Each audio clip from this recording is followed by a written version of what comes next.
তৃতীয় পৰ্যায়ৰ নিৰ্বাচনৰ ইতিমধ্যে ভোটগ্ৰহণ আৰম্ভ হৈছে। মই উপস্থিত আছোঁ হাজোৰ এই খনিয়াদি অঞ্চলত। প্ৰতিকূল বতৰকো নেওচি আচলতে গণতন্ত্ৰৰ যি ৰক্ষাৰ স্বাৰ্থত ভোটাৰসকল ওলাই আহিছে। মই প্ৰথমতে কিছু দৃশ্য দেখুৱাবলৈ অনুৰোধ জনাইছোঁ। ভিডিঅ' জাৰ্নেলিষ্টগৰাকীক মই কিছু পৰিৱেশ দেখুৱাবলৈ অনুৰোধ জনাইছোঁ। আচলতে নিৰ্বাচনী আয়োগে যি ভোটাৰসকলক যথেষ্ট যি সুবিধা কৰি দিয়া পৰিলক্ষিত হৈছে। মই প্ৰথমতে দেখুৱাইছোঁ কিছু দৃশ্য। যিহেতু আজি তৃতীয় পৰ্যায়ৰ নিৰ্বাচন, অসমত তিনিটাকৈ পৰ্যায়ত নিৰ্বাচন অনুষ্ঠিত হৈছে। ইতিমধ্যে প্ৰথম দ্বিতীয় লানি শেষ হোৱাৰ পিছত আজি তৃতীয় পৰ্যায়ৰ নিৰ্বাচন। প্ৰতিকূল বতৰক নেওচি আচলতে মই দেখুৱাইছোঁ সুস্থ গণতন্ত্ৰ ৰক্ষাৰ স্বাৰ্থত আচলতে এনেদৰে ভোটাৰসকল ওলাই অহা পৰিলক্ষিত হৈছে। মই কিছু দৃশ্য দেখুৱাবলৈ অনুৰোধ জনাইছোঁ। যিহেতু এয়া খনিয়াদিৰ অঞ্চল, খনিয়াদি অঞ্চলত ভিন্ন প্ৰান্তৰ পৰা আচলতে যিসকল ভোটাৰসকল আছে, ভোটাৰসকল আহিছে প্ৰতিকূল বতৰক নেওচি। নিশ্চিতভাৱে দেখুৱাবলৈ মই অনুৰোধ জনাইছোঁ। আচলতে ভোটাৰসকলে নিজৰ যি গণতান্ত্ৰিক অধিকাৰ, এই গণতান্ত্ৰিক অধিকাৰ ৰক্ষা কৰাৰ স্বাৰ্থত আচলতে ওলাই আহিছে। কথা পাতিবলৈ চেষ্টা কৰিম। নিশ্চিতভাৱে গণতন্ত্ৰ ৰক্ষাৰ স্বাৰ্থত ভোটদান আপোনালোকৰ অধিকাৰ, ভোট দিবলৈ ওলাই আহিছে। কি ক'ব? একাংশই পৰিৱৰ্তনৰ সপক্ষে ভোট দিছে, একাংশই উন্নয়নৰ স্বাৰ্থৰ সপক্ষে ভোট দিছে। কি ক'ব দাদা? হয়, নিশ্চয়কৈ ভোটটো আমাৰ সকলোৰে অধিকাৰ। আমি এখন গণতন্ত্ৰ দেশত আমাৰ ভোটটো আমাৰ সাব্যস্ত কৰিব লাগে। সেইকাৰণে মই সকলো ৰাইজক আহ্বান জনাইছোঁ, আপোনালোকে সকলোৱে এই বতৰকো নেওচি আপোনালোকে আহি আপোনালোকৰ নিজৰ ভোটৰ যিটো আপোনাৰ আপোনাৰ ভোটটো সাব্যস্ত কৰি লওক। আৰু যি আমাৰ চৰকাৰৰ কথাত আমি কি ক'ম, আৰু যিটো নিৰ্বাচনৰ কথা যিটো ক'ব নোৱাৰোঁ। ৰাইজে ইতিমধ্যে মানে ডিচিশ্যন লৈছে, ৰাইজে ওলাই আহিছে, ৰাইজে যে ভোটদান কৰিব। আৰু ৰাইজে বিচাৰিছে এখন ভাল সুস্থ চৰকাৰ এখন হ'ব লাগে। আমাৰ ভাৰতবৰ্ষত যেনেকৈ আমাৰ ধৰ্মনিৰপেক্ষ এখন ধৰ্মনিৰপেক্ষ ৰাষ্ট্ৰ হিচাপে আমাৰ ভাৰতবৰ্ষ সদায় যাতে থাকে, সেই উদ্দেশ্য লৈ আজি ৰাইজ ওলাই আহিছে।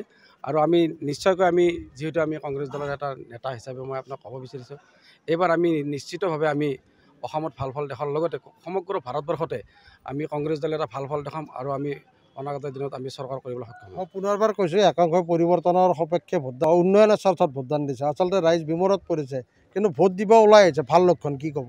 হয়, নিশ্চয়কৈ ৰাইজে পৰিৱৰ্তন এটা বিচাৰিছিলে। যিটো মোদী চৰকাৰৰ পৰিৱৰ্তন আছিল, তাৰ পৰিৱৰ্তনৰ উপৰি আপোনাৰ পৰিত্ৰাণ বিচাৰি আছে। ৰাইজে পৰিত্ৰাণ এইকাৰণে বিচাৰিছে, যিটো বিভিন্ন সময়ত আমি দেখিছোঁ মূল্যবৃদ্ধিৰ পৰা আৰম্ভ কৰি ধৰ্মৰ ক্ষেত্ৰতে হওক বা যি ধৰণে কথা বাৰ্তা চলি আছে, আমাৰ নিবনুৱা সমস্যাই হওক, এই সকলোবোৰ নেওচি ৰাইজে আজি মানে প্ৰতিকূল বতৰকো নেওচি ওলাই ৰাইজে ক্ষুণ্ণ হৈছে। গতিকে ৰাইজ ক্ষুণ্ণ হৈ মানে এইবাৰ ৰাইজে এক ভাল সুস্থ চৰকাৰ গঢ়াৰ কাৰণে ৰাইজে ওলাই আহিছে। হয়, ধন্যবাদ জনাইছোঁ। কথা পাতিবলৈ চেষ্টা কৰিম। কি ক'ব? আচলতে ভোট দিবলৈ আহিছে, কি ক'ব? বৰ ভাল লাগিছে। পিছত এয়া হৈছে সৰ্বসাধাৰণ ৰাইজ, যি ভোটাৰসকল আচলতে ওলাই আহিছে।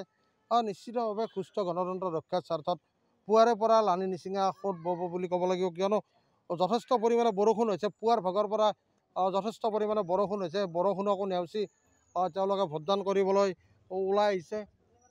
হয়, নিশ্চিতভাৱে মই দেখুৱাইছোঁ যি প্ৰশাসনে আচলতে সুৰক্ষা ব্যৱস্থা কটকটীয়া কৰা পৰিলক্ষিত হৈছে। সুন্দৰভাৱে ইয়াত CCTV নিয়ন্ত্ৰণ কৰিছে নিৰ্বাচনী আয়োগে। আৰক্ষী প্ৰশাসন নিয়োজিত কৰিছে, অৰ্ধসামৰিক বাহিনীক আচলতে নিয়োজিত কৰা পৰিলক্ষিত হৈছে। আচলতে পুৱাৰে পৰা মই কৈছোঁ যে কিছু কেন্দ্ৰত, ভোটৰ কেন্দ্ৰত কিছু ভোটৰ মেচিনে কিছু বিসংগতি দিছে যদিও, কিন্তু তেওঁলোক ভোট দিবলৈ আচলতে ৰৈ আছে। নিৰ্বাচনী বিষয়াসকল যথেষ্ট পৰিমাণে সক্ৰিয় হোৱা পৰিলক্ষিত হৈছে। যিহেতু প্ৰতিকূল বতৰকো নেওচি আচলতে তেওঁলোক ভোটদান কৰিবলৈ ওলাই আহিছে। মই কিছু দৃশ্য দেখুৱাবলৈ অনুৰোধ জনাইছোঁ। আচলতে গৃহিণীসকলেও আচলতে ভোটদান কৰিবলৈ ওলাই আহিছে নিজৰ কাম বন এৰি। মই আন এফালে দেখুৱাবলৈ অনুৰোধ জনাইছোঁ। আচলতে যি ভোটাৰৰ যি লানি নিচিঙা সোঁত, এই সোঁত আচলতে দেখিবলৈ পোৱা গৈছে। যিহেতু প্ৰতিকূল বতৰক নেওচি হ'লেও তেওঁলোকে নিজৰ যি গণতান্ত্ৰিক অধিকাৰ, এই গণতান্ত্ৰিক অধিকাৰ সাব্যস্ত কৰাৰ বাবে উঠি পৰি লাগিছে। আমি ভিন্নজন আছে বা ভিন্নজনৰ সৈতে কথা পাতিবলৈ চেষ্টা কৰিম বা দেখুৱাইছোঁ। ইয়াত সুৰক্ষা দিশটো আচলতে কটকটীয়া কৰি তোলা হৈছে। যিহেতু ভোটৰ ক্ষেত্ৰত কোনো ধৰণৰ অনৈতিক কাৰ্য বা ৰেগিং জাতীয় সমস্যা যাতে ইয়াত নহয়, আমি দেখুৱাবলৈ মই অনুৰোধ জনাইছোঁ। অকণমান কথা পাতিবলৈ বা অকণমান দেখুৱাবলৈ চেষ্টা কৰিম। আচলতে যিসকল ভোটাৰ আছে, ভোটাৰসকল পুৱাৰে পৰা প্ৰতিকূল বতৰক নেওচি আচলতে তেওঁলোক ওলাই অহা পৰিলক্ষিত হৈছে। মই দেখুৱাইছোঁ ইয়াত প্ৰশাসনে সম্পূৰ্ণ সুৰক্ষা ব্যৱস্থা গ্ৰহণ কৰিছে, অৰ্ধসামৰিক বাহিনী নিয়োজিত কৰিছে বা আৰক্ষী নিয়োজিত কৰা পৰিলক্ষিত হৈছে। যিহেতু কোনো ধৰণৰ খেলি মেলি বা কোনো ধৰণৰ বিসংগতিমূলক কাৰ্য ইয়াত সংঘটিত নহয়, তাৰ বাবে আচলতে তেওঁলোকে যথেষ্ট কাৰ্য লোৱা পৰিলক্ষিত হৈছে। বিশেষকৈ নিৰ্বাচন আয়োগে যথেষ্ট সক্ৰিয়তাৰে তেওঁলোকে কাম কাজসমূহ কৰা পৰিলক্ষিত হৈছে।